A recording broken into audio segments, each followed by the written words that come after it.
right, as Nigerians commemorate 26 years of uninterrupted democratic governance, it is a moment of introspection for the nation and its citizens. The journey has been marked by a series of trials and triumphs, a testament to the resilience of the country's democratic institutions and the unwavering spirit of its people. Welcome to the agenda. I am Chike Obogu.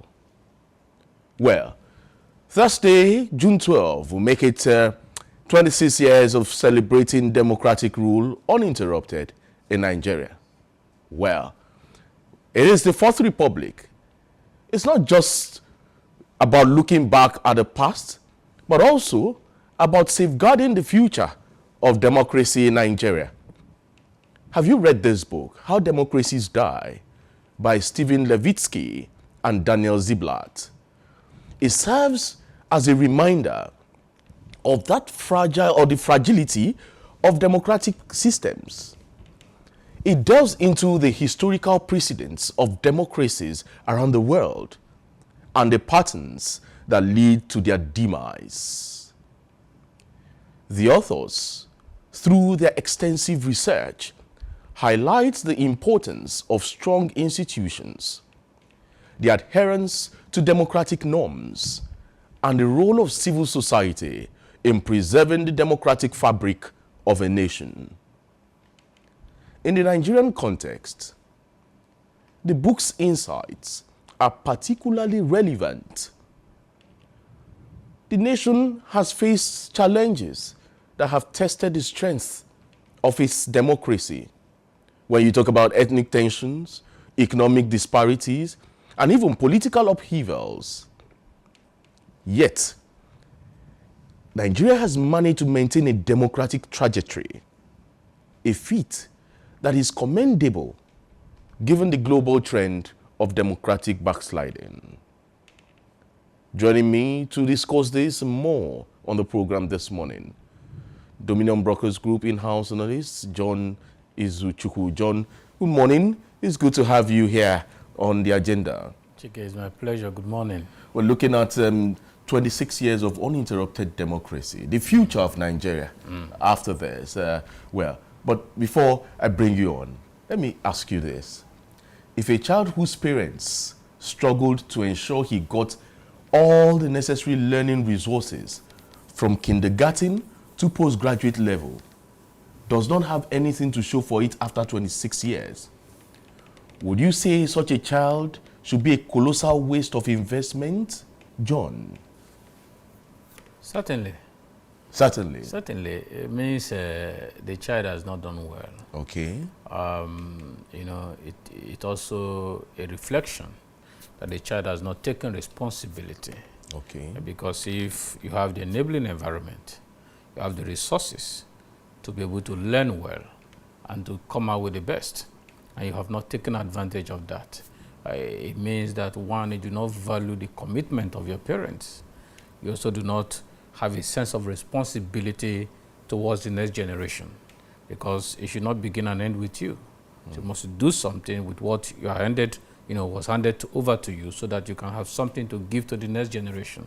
Well, is this the ironic case of Nigeria? Well, you see, when we look at democracy in its holistic form, I dare to say that as much as I believe that we have not developed in the pace we ought to develop, democracy has brought us some good things, some benefits. And we must always, as a people, treasure the little progress we have made with this democracy, particularly in the Fourth Republic. Looking at the kind of democracy we practice in Nigeria today as representative democracy, where we elect people among us to go represent us and make decisions and policies for us. Democracy since 1999, we've been learning how to build our own variant. It may not have been very smooth, may not have been very commendable, but we must always look back and say, what would have been the alternative if we do not have democracy? What would have been the alternative? Would the alternative have been able to bring us development as expected? And most time the answer will be no. So we must always look back and, be able to look into what we have today so we can make better, projection and then critique where necessary so we can advance. But to say that democracy has not done us well, we may not be saying the whole truth. We have some benefit of democracy that is everywhere, visible to all Nigerians to see.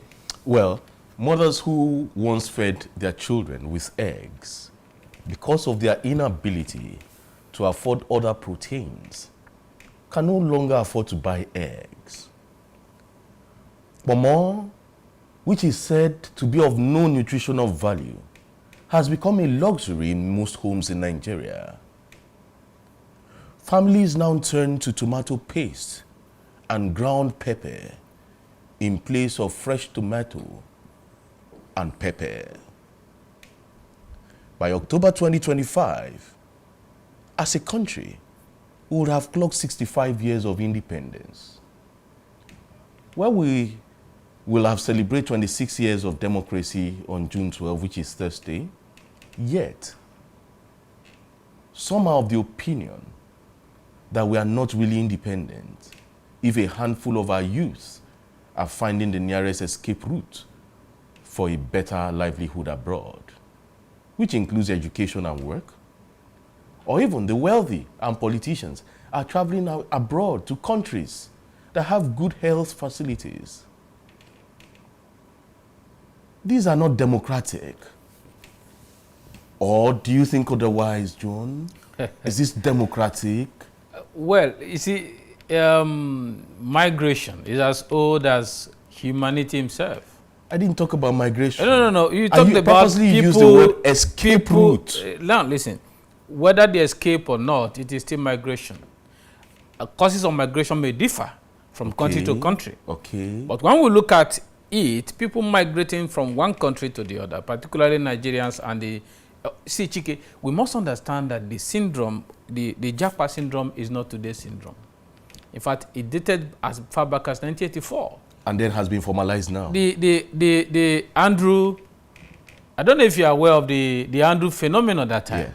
And so now, when you look at it now,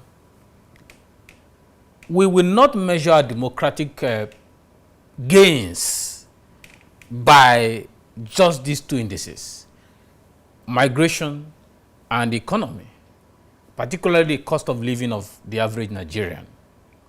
It may not be a very academic and a very holistic approach to it. Let's look at the basic tenets of democracy. For instance, periodic elections. Nigeria has consistently conducted periodic elections, howbeit with its challenges, because we expected that by now we should have been able to have a strong, independent electoral body, which we have not successfully done. We should have had an enlightened citizens who will take advantage of their universal suffrage in an intelligent manner. We have not had that. However, there's an increasing awareness by Nigerians that democracy behoves on them to be part and parcel of that process. That's particularly at work. Civil societies have also been involved actively. These are not without their own challenges that are, inhibiting the flourishing of democracy. When you go to look at the rule of law, that's an area we have failed woefully. However, there is certain measures of the law that is available in our society. And this is, particularly taken advantage of by the political elite to decide who gets justice and those who get judgment.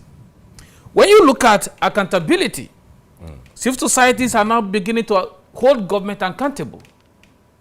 When you also look at issues of what's this other part or the tenets of democracy now? I've talked about rule of law, accountability, universal suffrage, periodic elections.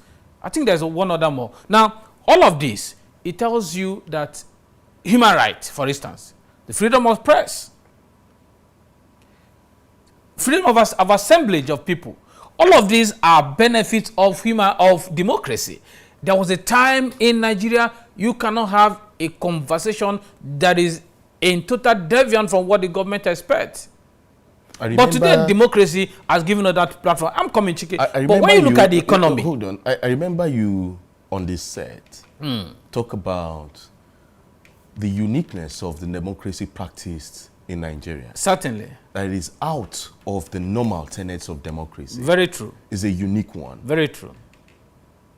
The book, How Democracies Die, by Stephen Levitsky. Yes, talks about the fragility of democracy. Yeah.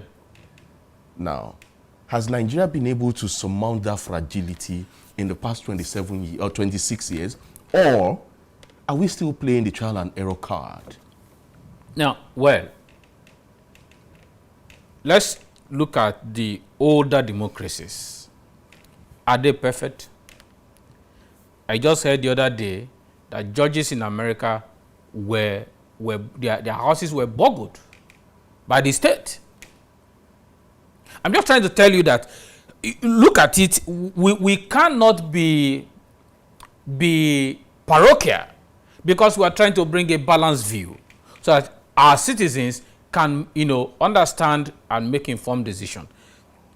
There are reasons why democracy will fail.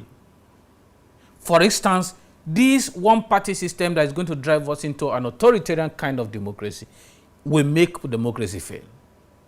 But again, counter to that is that you see people are also speaking up, because the media is speaking up against it. Those who have that ambition may not be able to execute it as a whole. So there are reasons why democracy, for instance, in other places where coup has taken place now, in Africa, today democracies have been suspended in those countries. Why did it fail? Because there are weak institutions. The political class became reckless. We have had it a time in this country when there was a military interjection, which of course set us back significantly. And those were because the political class became reckless. The institutions of government became weak. People began to live as if we are not under a government. So there are reasons why democracy will fail. But in our own case, it doesn't appear as if we have done too bad, such that we expect democracy to fail so soon in Nigeria. Because for instance, Chike, and when you go to a state like Lagos State, for instance, you will see, at least to a reasonable extent, the dividend of democracy. That's not where we want to be. Do you understand? There's a place Nigeria should be in Africa as the leader of our continent, and to join the Community of Nations as those who are making global decisions. However, we don't sit back and, you see, I have believed over the years, celebrate your little progress.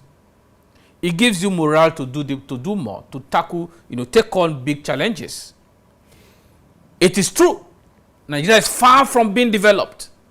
We have not maximized the potentials of democracy. We have not allowed democracy to flourish, such that democracy will bring to the table, to the fore, all of its goodies to the average Nigerians. What have we got to show for democracy in the past 26 years, from 1999 till date? What have we got to show as a country, as a country? People? Now, one of the things we have shown, among many other things, is that we have shown that Nigeria is not one of those countries where one leader can be there for 30 years. Democracy has shown us that you have a periodic time allocated to you to use under the Constitution. And once that time is over, we vote you out or we vote you back. Democracy has shown that Nigeria is a secular state. Nigeria is not in any way under a monarchical rule. Monarchical, yeah. So we have seen that happen. And even when former President Olusegun Obasanjo wanted to, through the back door, manipulate the process to have an extension of tenure, it was resisted vehemently by the Nigerian people. These are ample benefits of democracy, and we must acknowledge it. Just imagine what it means that one ethnic nationality is today, the only one enthroning its people on the seat of the presidency. From number 4 to 1 seemed to be another dividend of our democracy. I didn't get that. From number 4 to number 1, meaning what happened in Imo State, the government of what brought in Uzodinma, Hope Uzodinma, is it part of the dividend of democracy where there was no rancor, but he became governor? Those are the maladies that defines Nigeria democracy as a unique variant. And it is not just about the Nigeria issue. A democracy. It is an African issue. A democracy whereby in 2025, we're talking about 2027. Does it mean that our democracy has edited the year 2026 out of our political calendar? You see, when we look at how desperate politicians are, and don't forget, Chike, every society deserves the kind of leaders they have. Because the leaders are not from the moon, the leaders are from the society. So the people managing our democracy, the people who are championing the cause of our democracy, where are they from? They are from our society. Our values, our nuances is what they carried on into decision-making, positions today. So I'm not making excuses for why we have not done so much well. But I'm also saying we have a reason to celebrate our democracy. We have a reason to celebrate 26 years of civil liberty. We have a reason to celebrate 26 years of certain measure of the freedom of speech. Certain measure. Okay. Yeah. Even in America, Chike, certain information are classified information. You cannot just access it. There are things you don't say. But today, with the advent of technology, we have seen that technology has enhanced dissemination of information in which is one of the oil of democracy, access to information. And the technology has made that available. There is hardly anything today that you will not see in the media space. So we're saying that, yes, we are far from where we ought to be, but we need to celebrate this milestone. That today, we're not under a military rule. That today, we're not under a monarchical rule. That today, even though there are maladies, even though there are conjectures in our democratic practices, however, we must recognize that we have made some levels of progress. And we should celebrate that. All right, let's look at it. Let's break it down. Let's take it one after the other. And let's look at leadership and governance. Leadership challenges and governance issues have continued to remain at the forefront with concerns over corruption, lack of transparency, and even adherence to the rule of law. So, is there a need for a constitutional and more proactive electoral reform to press the issues or enhance our democratic process in the country? Yes, no doubt that we need a more people-centered and democratic value electoral reform. But look at it. Reforms don't bring development by themselves. It's people who operationalize those reforms. Look at the last electoral reform. If it was allowed to move seamlessly, there would have not been doubt or discrepancies about the outcome of that election. But human beings who do not want the system to run seamlessly interjected the system and then sabotaged the system, circumvented the process, and then at the end of the day, there were discrepancies as to the outcome of the election.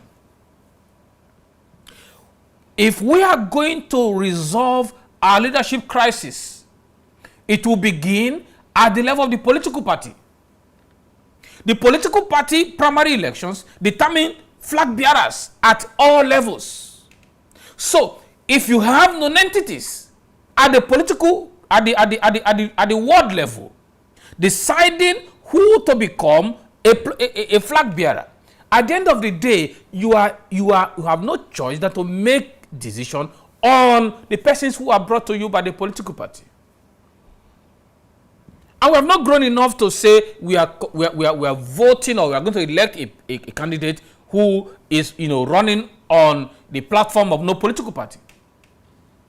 So if we are going to get our political leadership right, it will mean that political parties need to sit down and recalibrate their ideologies and philosophies so that it will capture a procedure that will produce honorable men and women to be able to be on those political offices.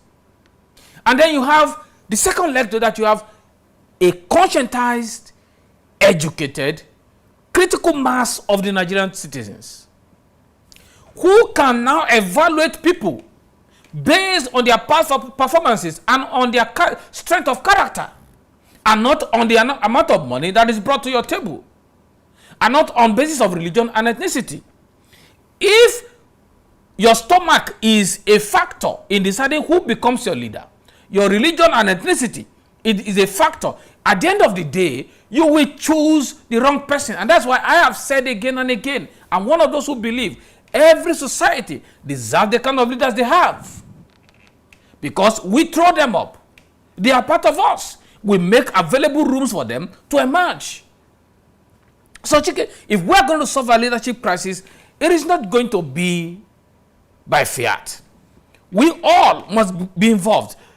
How dispassionate are you when you are, during election, about who is the right candidate, who has the capacity to deliver? But that's not the case.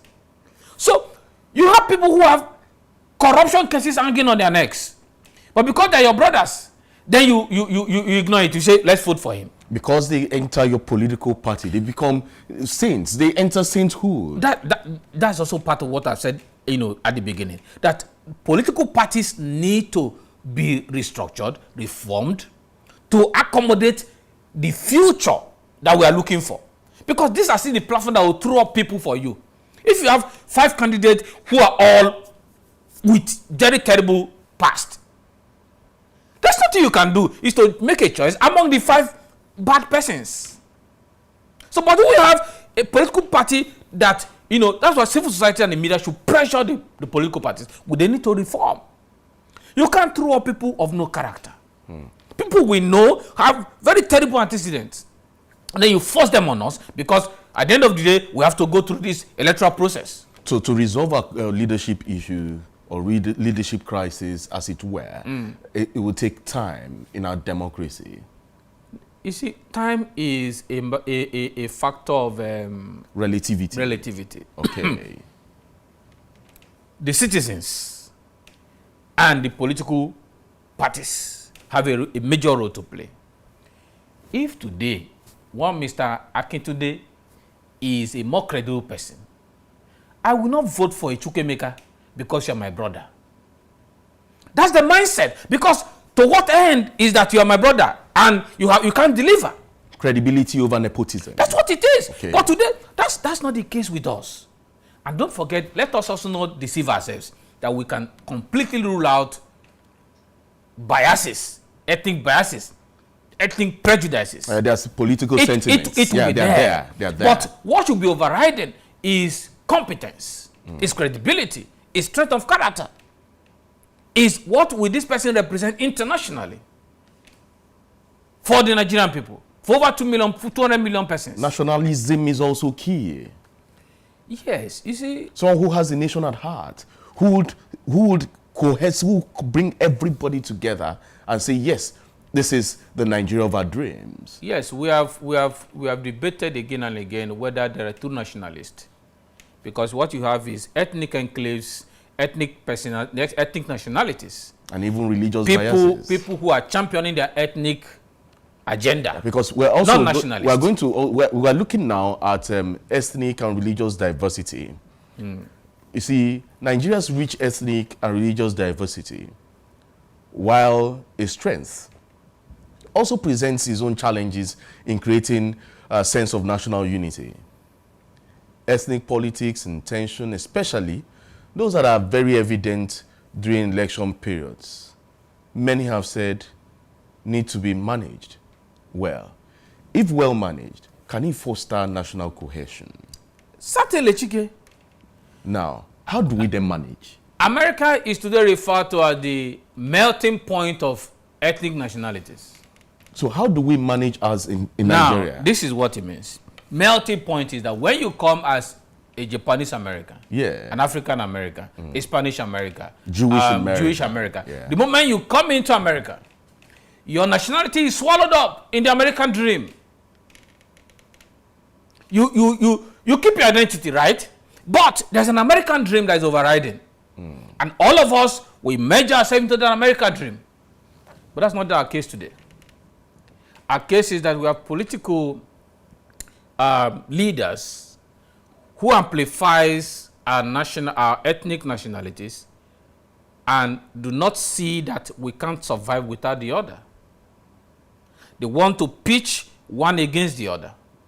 And until Nigerians, and Chike, and when you see the way even scholars write in terms of ethnicity and religion, you discover that even those who should be thinkers are not thinking.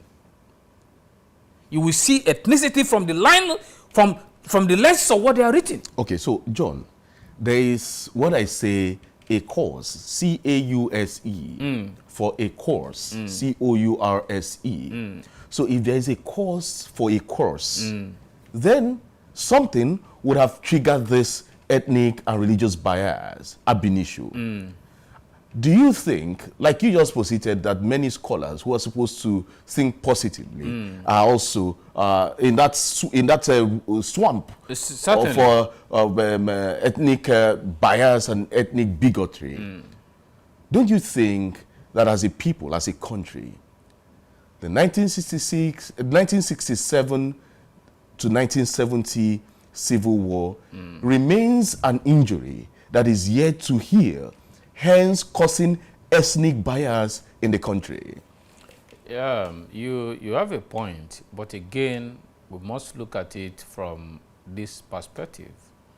One of the most sad events that took place in Nigeria, we wish it never happened, was that Civil War, where we lost, in fact, over 2 million persons. You know, is regarded as almost a genocide, particularly in what happened, the pogrom that happened in Asaba. But then, how long shall we continue to weep on our bereaved?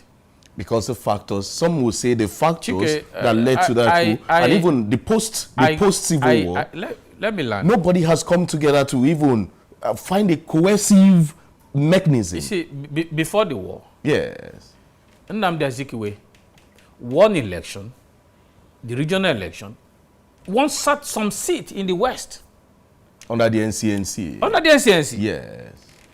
However, the moment the AG, the action group, found that it was having some overbearing influence. With the influence of Chief Ladoke Akintola, who was also a member of the NCNC. Yes. Then there was some kind of withdrawal, which many people have said would have been the reason for the quarrel between Awolowo and Akintola. Exactly. But you see, all these men were also acting as ethnic nationalists. They were not acting as nationalists, as it were, including Zik. They were all regional inclined. They were ethnic nationalists. They were not really national. So ab initio, as it were. So ab initio, there has always been this divide. And because of the kind of marriage we had, because of the kind of amalgamation, how we were brought together. Do you blame the priest who brought the marriage together? Well, you see, or do you blame the people who decided to get married? Certainly, we were forced together against our will. It was for what is called administrative convenience for the colonialist. That was why they did what they did. But let's move on from there. You married a bad wife. You didn't know that Jacob did not know that the woman that was given to him was not the woman he had served for. Now is your wife. How do we make this marriage work? Should be the next conversation. So how do we work together? How do we build and foster a country where peace, unity, justice, and equity can be available for everybody? That should be the conversation. And now, if you ask me, what do we do to restore back unity, peace, justice, equity? These things are available. There is a way you go about it. Remember under Jonathan. Let's even begin under Yaradua. You saw how Yar'Adua shared the political offices, the key political offices, such that all the national group, major ethnic nationalities felt belonged in that administration. So much so that Jonathan and a few other people volunteered to go and deal with the issue of the Niger Delta crisis at the time. And because of that belongingness, that issue was quelled. Today, successive administration had not taken time to look at what do we stand to benefit in our this diversity that we have. What do we stand to benefit in bringing together everybody on the table? And let's discuss what is your gain, what are your grievances, so we can harmonize. Because democracy promotes dialogue. It promotes diplomacy. So you cannot, like what happened during former President Buhari in the Southeast, how Nnamdi Kalu was arrested, has been kept in prison up till now, no serious conversation is ongoing, and then how that has brought up the IPOB and made them notorious for what they do right now in the Southeast. We cannot continue like this in a democratic era. There must be that room for dialogue, because conflict don't arise without interest. When goals are not at par, when goals are moving in opposite direction, aspirations are moving in opposite directions, that's why conflict arises. And if we are going to resolve it, the parties involved must be on the table. And we look at ourselves eyeball to eyeball and what are the issues and address the issues holistically. It is in that case you can begin to talk of harnessing the strength of all the ethnic nationalities. We are all strong in certain areas and we are weak in certain areas. For instance, the Southerner decided at a particular time when they made the Northern policy that anybody who is not from the North, for instance, because the North lack capacity, in terms of having people to man their civil services. And they said that policy was a Northernization policy to remove everybody who was not from the North. You can't do that in this democratic dispensation. People must be given equal opportunity. You cannot say a child in the Southwest should have 120 for unity exam and then a child in Kano should have 35. There should be a level playground for all of us to compete. Of course, there can never be an egalitarian society. No. But you give us a level playing ground. And then Ethiopianism is not the order of the day in the 21st century. But Chike, you see that, why are we saying gender equality? We're saying put the man and the woman, give them a fair level playing ground. Equal rights? Not equal right. Gender equity. No, gender equity. Yeah, equality. See, equal right is a subject of relativity. Okay. But when we say equity, you put it to the table. The rules are clear. The rules are not gender-based. The rules are available. If you meet it, you get it. Because it's about competence. It's about credibility. It's about strength of character. I can tell you for a fact, today, at the University of Ibadan, more ladies make first class than boys. Oh, well, we need that statistics. You can go verify. It's the truth. More ladies are brilliant than men. So you cannot discriminate on the basis of gender and just ask them to dress in a particular way. It could also be relative because you consider the factors surrounding all these things. These men need to fend for, you have several factors. What are you saying? Today, United Nations give more rooms for women than men. So what are you saying? The economic power does not rely on gender. It rests on who has the competence to make the money. Let's move on because of our time. Let's also look at electoral integrity. Electoral violence and even voter suppression are a very serious concern that are even undermine the integrity of elections. How do we address these issues? Especially issues that are very crucial for the credibility of the electoral process and the trust of the Nigerian people in their democracy. Because without trust, the people would not, people would not even believe whatever it is in any democratic setting. Yes, when you talk about social capital, trust is the most important asset you should have between the led and the leaders. It's trust. Trust is why we can persevere. Trust is why we believe in your policy. Trust is why we believe in your reforms. So, electoral, trust is a fundamental one.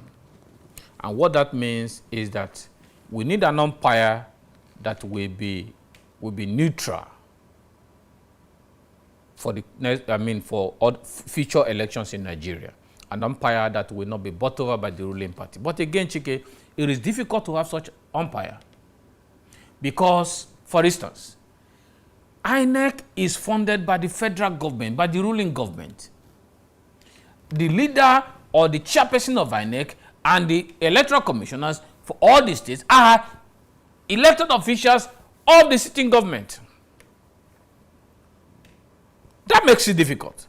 Unless there's an amendment of our constitution or the Electoral Act to see to it that the election of this body is not, of the leaders of these bodies, of INEC for instance, is not made by the ruling government.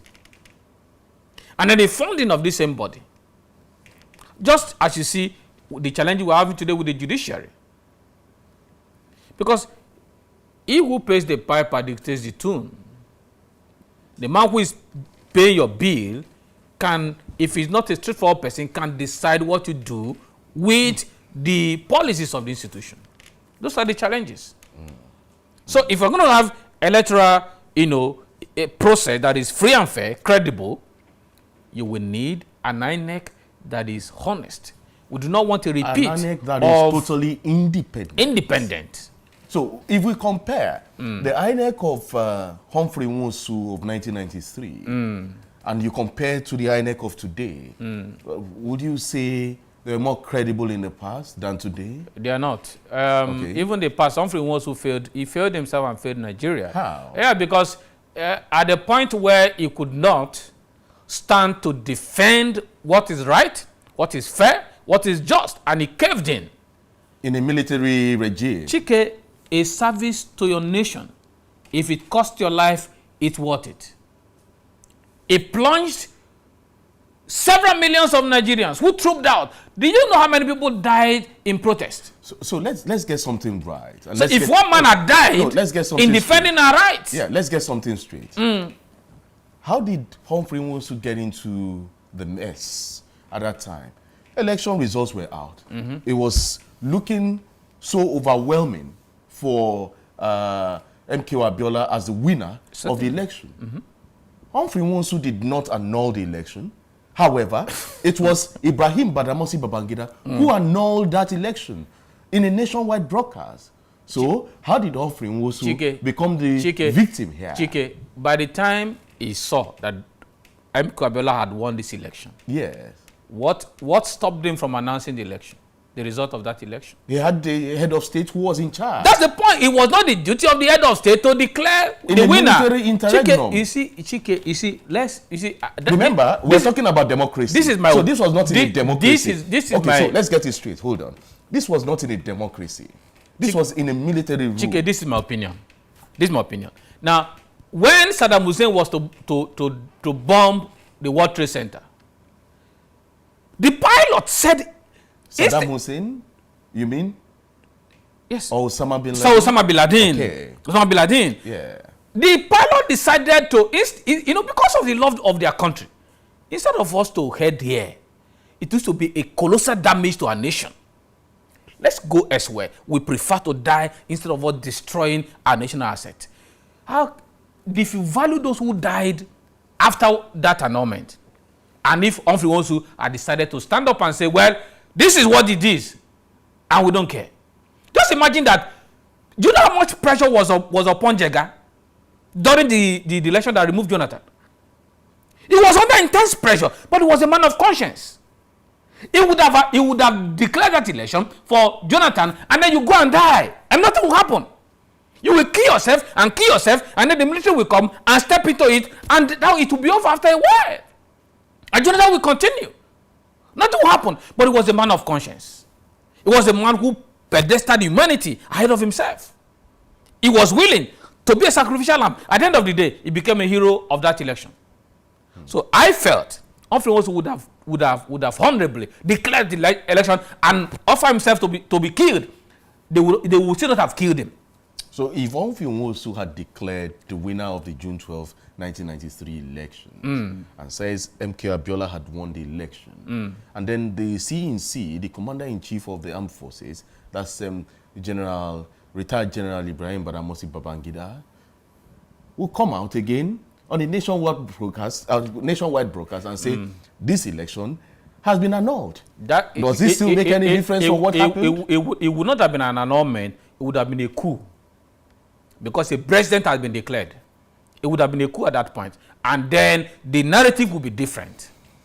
But look at it. After Humphrey Nwosu, those who failed the more was Iwu. Maurice Iwu.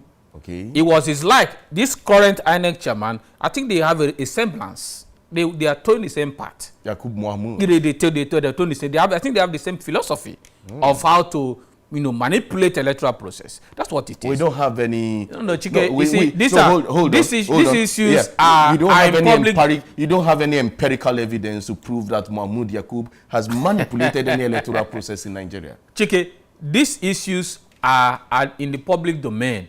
When this last election, with the process INEC, with the brazenly and total disregard to their own rules and regulations, and the flimsy excuse they gave, I as a Nigerian, because everything will rise and fall on the head of the leader, I as a Nigerian feels that the man had manipulated the entire process. So it's still a democracy that is growing. So it's still an electoral, it's still an electoral commission that is evolving. So you don't blame them. We can make an excuse. In your words. We can make that excuse. Okay. However, it is not sufficient for us to have such an intellectual in that space, and we're not seeing any significant result. Yes, we just talked about trust, electoral trust. Let's also look at civil liberties, where the shrinking of civil liberties and the suppression of voters and even voters' rights are issues that need urgent attention. So how do we ensure that every eligible voter can exercise their right to vote without fear or hindrance to in a functional democracy? Yes. We've talked about trust now. Now we're looking at fear. Yes. You see, the last election, particularly in a state like Lagos, threw up something that was very unusual, where people were being forced to go back and not to vote, where people were being, suppressed. It was that bad. But you see, we must again, as Nigerians, know that these few persons in the political space do not own Nigeria as a country alone. We all own Nigeria. We will not allow them use the instrumentality of fear to manipulate us and to stop us from coming out to vote. It's our right. And if Nigeria remains our country, we all must muster the courage. Because you hear that there's a lion on the street, will you decide to stop going out again? We'll go out in next election. And that's my advocacy. Nigerians should mobilize. We must mobilize ourselves to go out. We know that the security architecture, when it comes to the elections, most of the time are compromised. However, the security must also know that if Nigeria gets better or Nigeria gets worse, we're all here together. Their children go to the same school that our children go to. Their wives go to the same market we go to. And you cannot, because you have paid by your paymaster, and decide to sabotage a process that is going to bring a sustainable development for your children. Sometimes I ask myself, will the child of a constable ever attain a quality and quantified education such that that child can become somebody significant in our society. So you cannot take a 50,000 naira, for instance, and go and be part of a wickedness against your nation. So if we have the security corporate, we have the hooligans, the thugs that are being used by the political class to realize that that's the only usefulness that you have to them. They don't care. After election, you are dumped. And by next election, they go look for you again.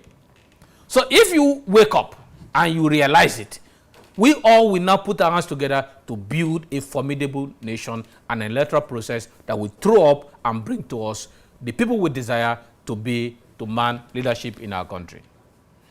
Well, we might just be winding down at this moment. However, let's look at the socio-economic factors. You know, when you look at poverty, unemployment, and high illiteracy levels, which are socio-economic factors. Yes. Don't you think they also have an impact on our democracy? Very certainly, certainly.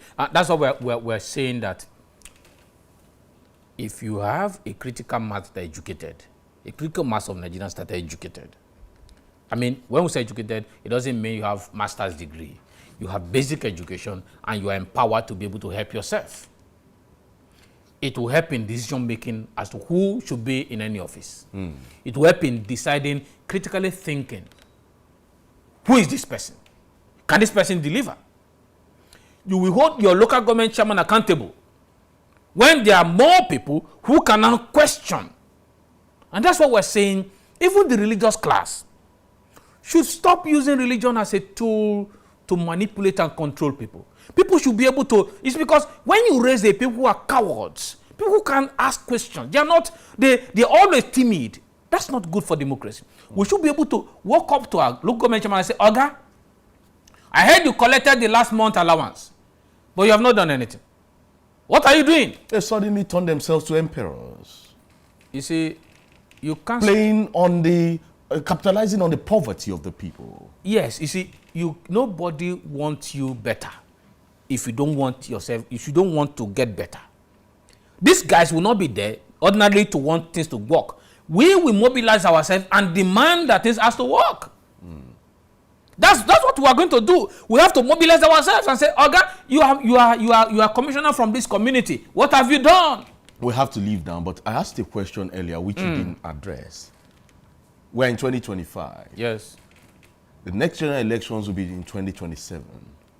Nigerians are talking about 2027 already. Yes. 2026 seemed to have been edited from the political calendar of Nigeria. Should we be worried? Yeah, we should.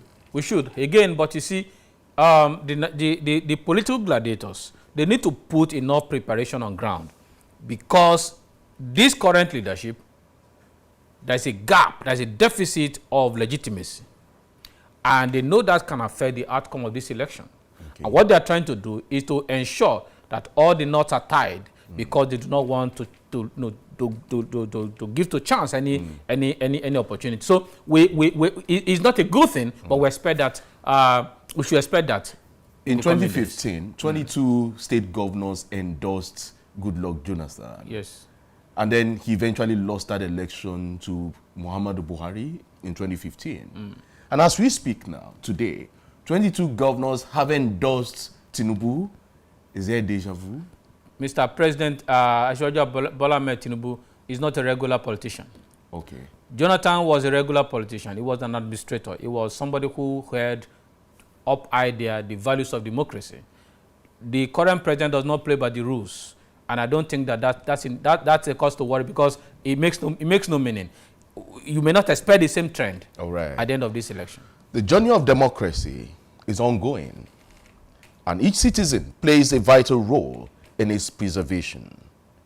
As Nigeria looks forward to the next 26 years, let the lessons of history and the wisdom found in scholarly works guide the path towards a more robust and vibrant democracy. Let's keep this conversation going. You can join us on all our social media platforms, on YouTube, Facebook, Instagram, TikTok, it's at Dominion Broadcast. And on the app X is at Dominion Cast. do join us on our website at www.dominion.org.ng. My name is Chike Ubogu. Do have a great day and stay safe.